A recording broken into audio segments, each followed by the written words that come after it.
Bonjour, bonsoir à toutes et à tous, j'espère que vous allez bien. On se retrouve pour une petite vidéo, ça fait un petit moment que j'en ai pas faite. Une des prochaines vidéos sera la room tour. J'ai fait énormément d'aménagements dans ma salle cinéma, beaucoup de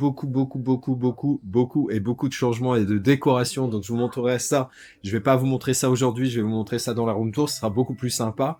Donc là, c'est une présentation d'achat. On commence tout de suite avec Choupette, hein, vous l'avez reconnu, hein, la coccinelle, la célèbre coccinelle, que j'ai vraiment pas payé cher, qui est vraiment très sympa. Et j'avais fait la bêtise de revendre les DVD à l'époque.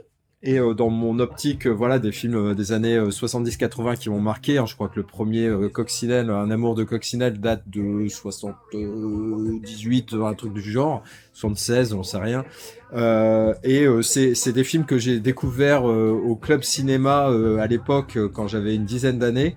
Et le mercredi après-midi, on pouvait voir des films dans mon village pour 1 franc à l'époque, et c'était clairement une télé tube cathodique, écran 55 cm avec une VHS, et on était tous sur des chaises en bois à regarder les films. Donc c'est de gros souvenirs. Donc je me suis fait une petite édition pour la coccinelle. Donc j'ai mis la coccinelle Monte Carlo en jaquette, mais dedans il y a également le premier, donc Un amour de coccinelle. Il y en a 5 je crois, et je dois recevoir aussi celui avec Lindsay Lohan, hein, La coccinelle revient, que je joindrai à ce combo, hein, donc comme ça j'aurai 3 films de la coccinelle, donc ça sera très bien. Voilà, ça c'était pour le premier achat. Ensuite, celui-là, qu'est-ce qui m'a causé de problème? Ce Steelbook 4K de Laurence d'Arabie, en fait, je l'ai commandé. Alors, je vais vous expliquer parce que c'est quand même intéressant. C'est le genre de truc qui peut vous arriver. C'est le genre de truc, je l'avais commandé à la Fnac. Donc, en Colissimo, ça arrive. J'ai l'avis d'expédition et puis plus rien. Donc j'ai l'avis d'expédition, je crois, le lundi, le mardi je reçois rien, le mercredi, jeudi, donc je commence à m'inquiéter, je consulte le site Colissimo qui dit qu'il arrivait au centre de tri de ma ville. Donc voilà, prenant mon courage à deux mains, je suis allé au centre de tri postal. Et là, j'ai été reçu par une secrétaire administrative typique, hein, qui s'en bat les steaks et qui me dit, je verrai avec mon responsable, qui fait aucune recherche, honnêtement, lamentable comme d'habitude. Et elle me dit, j'ai votre numéro de téléphone, il vous recontactera dans la fin de matinée. Arrive midi, bien sûr, je n'ai pas eu de coup de fil. Donc à 14h, je débarque, je vois toujours cette secrétaire et je lui dis, je voudrais voir le responsable du tri postal. Et là, le mec vient. Et il a eu un discours très franc. Il me dit, j'ai regardé votre problème. Effectivement, il a été bipé comme quoi il est arrivé chez nous le lundi ou le mardi. Et après, plus rien. Donc je lui dis, droit dans les yeux, je dis, bon, forcément, en fait, il a été volé par un de vos employés. Il me dit, oui, ça peut être que ça.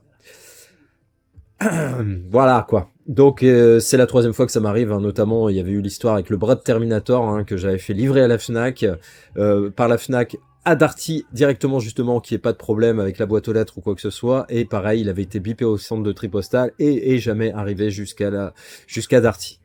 Donc il y a des gros voleurs là-bas, et en toute impunité, parce que franchement je suis pas sûr qu'ils fassent des recherches. Il m'a dit qu'ils avaient un système de caméra, mais ne sachant pas quand est-ce qu'il avait été volé, et puis vu le nombre de gens qui passaient, c'était impossible, patati patata. Donc il m'a fait un courrier comme quoi ils admettaient ne plus avoir mon colis et qu'il s'était probablement fait dérober. Donc j'ai joint tout ça à la Fnac et j'ai été remboursé. Le problème, c'est que ce steelbook n'était plus disponible, forcément. Donc la Fnac, pareil, ils me disent oui, on va vous en envoyer un, mais je dis arrêtez de dire des bêtises, vous n'en avez plus en stock. Donc voilà, arrêtez. Et oui, effectivement, nanana. Donc ils m'ont remboursé. J'ai eu énormément de chance, je l'ai retrouvé sur Vinted, 5 € plus cher. Alors bon, c'est sûr, ça fait chier un petit peu parce que voilà, je l'ai précommandé au mois d'avril, je crois, un truc comme ça. Et puis de savoir qu'il s'est fait, que l'objet s'est fait voler, et puis, franchement, ça me dégoûte en fait. Parce que là, c'est un steelbook de Laurence d'Arabie, mais ça serait la bague de votre grand-mère qui est décédée, qu'on vous rapatrie pour X raison, machin, c'est pareil. Donc voilà, c'était pour la petite histoire. Après, je voulais absolument ce film, alors pas pour le steelbook qui est somme toute très discutable, mais par contre pour le 4K qui est complètement incroyable. J'ai vu les tests, etc. Et c'est un film qui est incroyable.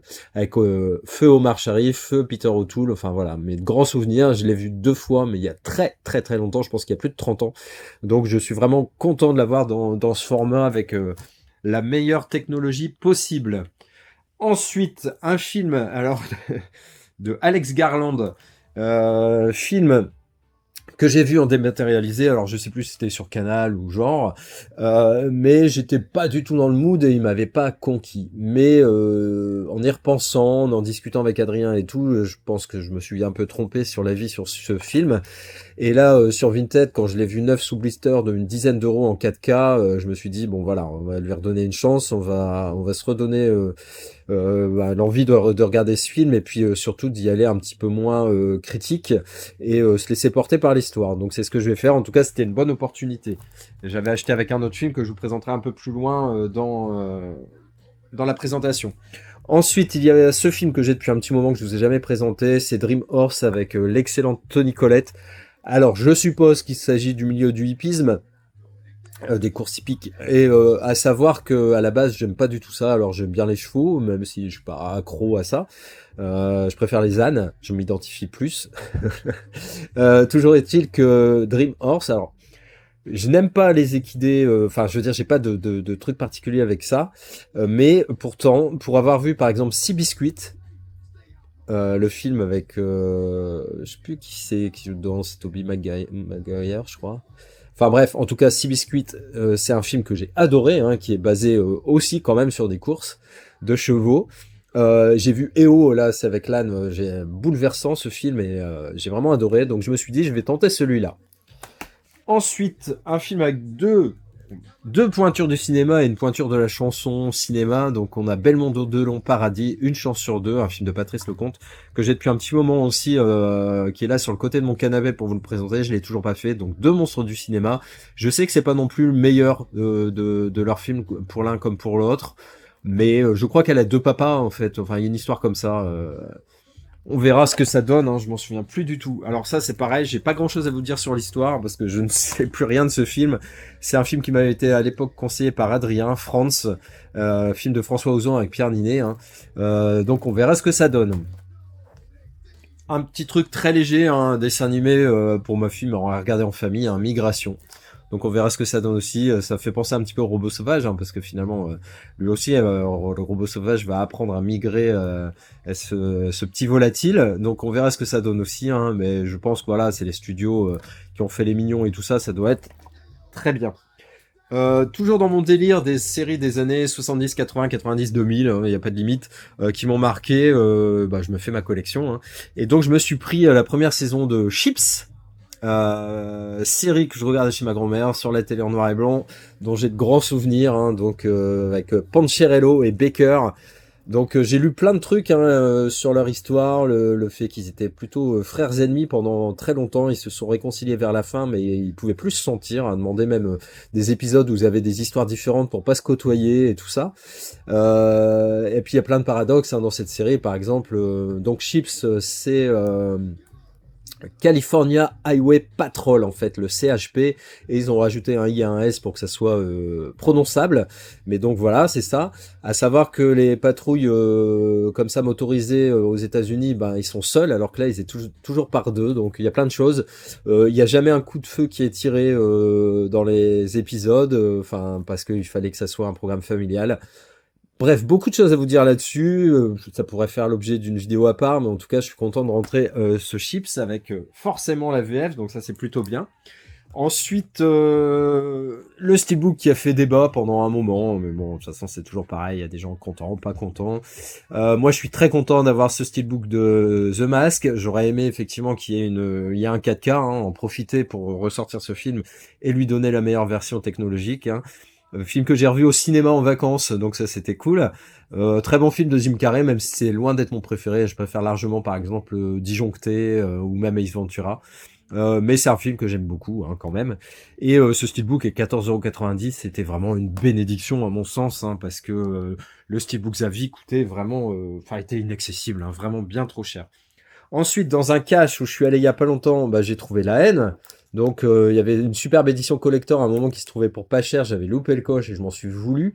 Je n'avais que le DVD à l'époque, maintenant c'est chose faite. J'ai le Blu-ray, donc ça c'est vraiment cool pour ce film d'un mec que j'aime pas, donc Mathieu Kassovitz, avec Vincent Cassel et une histoire assez tragique des banlieues, mais quelque chose qu'on peut retrouver.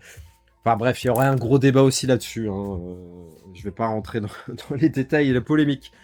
Content d'avoir rentré aussi ce Thunderbolts, hein, enfin un Marvel qui m'a donné envie, hein, donc avec cette espèce de Suicide Squad, avec l'acteur de Stranger Things, hein, qui joue le shérif notamment.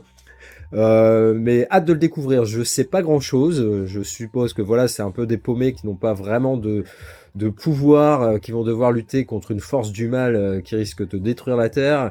Et des gens qui n'ont rien à faire ensemble vont devoir cohabiter. Voilà, on se retrouve dans les grands schémas du cinéma d'action comme ça, blockbuster, mais c'est souvent très divertissant et ça le fera. Dans le cash, j'ai trouvé ce steelbook de Resident Evil, Bienvenue à Raccoon City, hein, je vous ai présenté le Blu-ray il y a pas longtemps, et à 10 €, et en 4K cette fois, donc voilà, il est somme toute assez simple, hein, de souvenir. Hop, voilà, mais il y a bien le Blu-ray et le 4K, et franchement, pour 10 balles, ça valait le coup d'avoir le steelbook, de l'upgrader, et j'ai revendu la marée 7,50 €, donc voilà, ça valait le coup. Je n'ai pas vu ce film. Ensuite, là pareil, je suis un peu perturbé, je ne sais pas trop quoi faire. J'ai acheté La Guerre des Mondes, hein, cette édition 4K. J'avais déjà un steelbook, somme toute assez simple mais efficace. Alors je sais pas en fait si je vais justement remplacer ce gros amarré par ce steelbook, hein, qui en plus reprend le même visuel, hein, avec la planète Terre qui est prise dans une main d'extraterrestre, on va dire. En plus, bon, forcément ça passe nickel. Mais ce qui m'embête pour l'instant, ce qui fait que j'ai pas encore franchi le pas du remplacement, c'est que j'aime beaucoup aussi ce visuel de l'affiche. Alors je sais pas trop ce que je vais faire pour l'instant, dites-moi ce que vous en pensez, hein.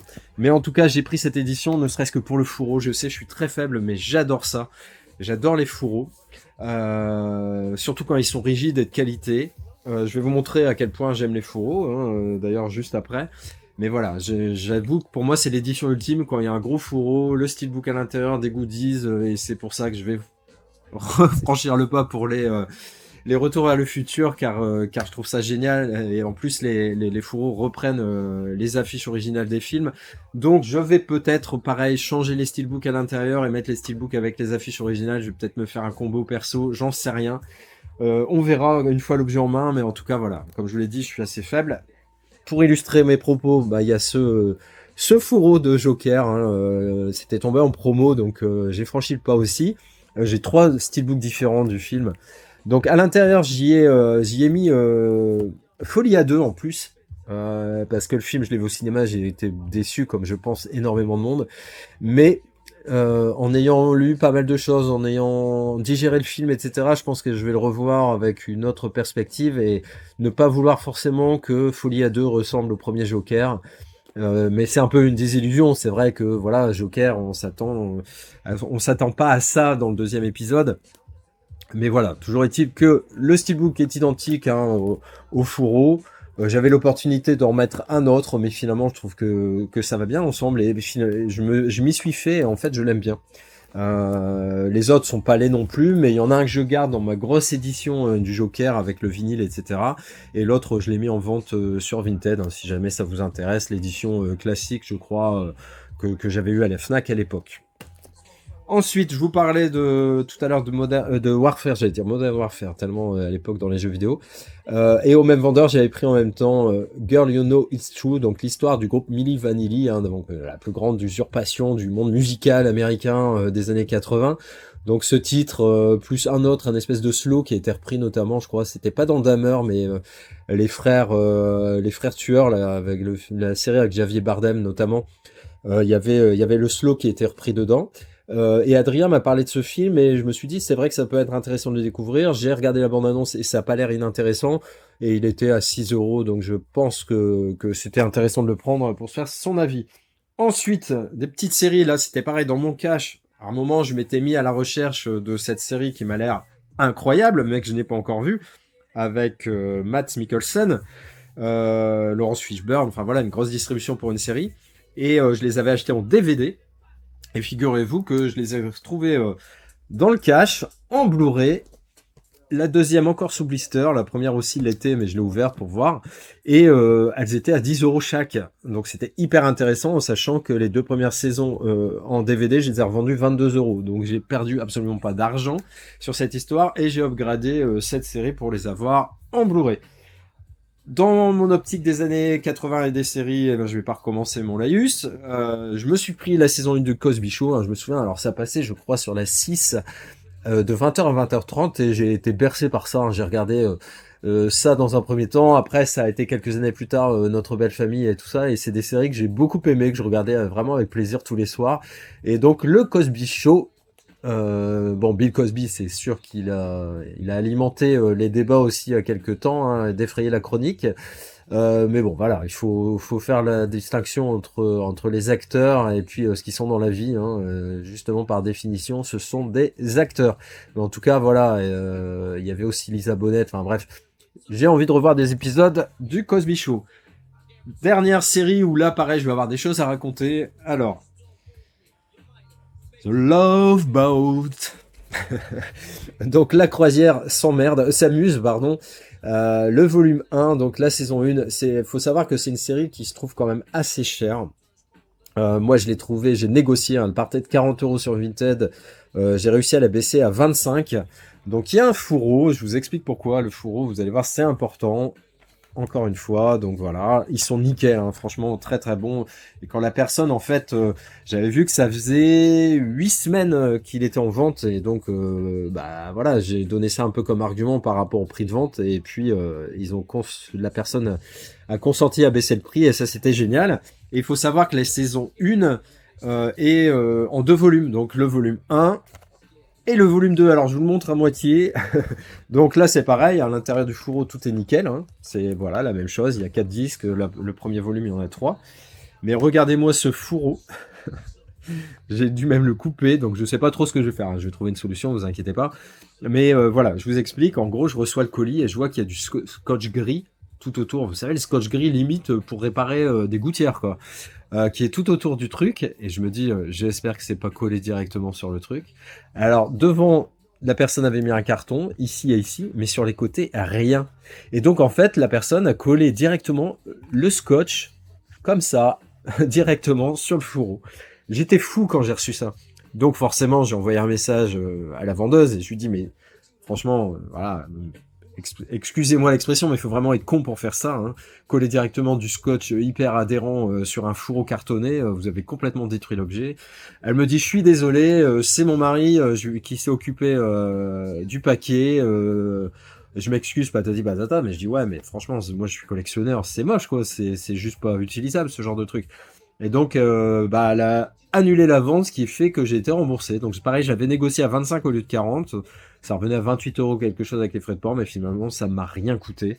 Donc, bah écoutez, le volume 2 de la saison 1, il est propre, hein, il n'y a pas de souci, hein, mais le fourreau, voilà, sur la tranche, j'ai rien. Alors je vous dis, je suis en train de réfléchir à une façon de faire quelque chose. En plus, j'ai déjà trouvé des autocollants de la croisière s'amuse.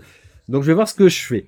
Voilà, bah écoutez, moi ça m'a fait plaisir de faire ces vidéos, ça faisait un petit moment, je vous ai présenté beaucoup de choses, je vais pouvoir ranger tout ça, et je vous dis, dans une des prochaines vidéos, ce sera la room tour, et vous allez en prendre plein les yeux, il y a vraiment énormément de choses, j'en attends encore un petit peu, donc c'est pour ça le timing devrait être bon.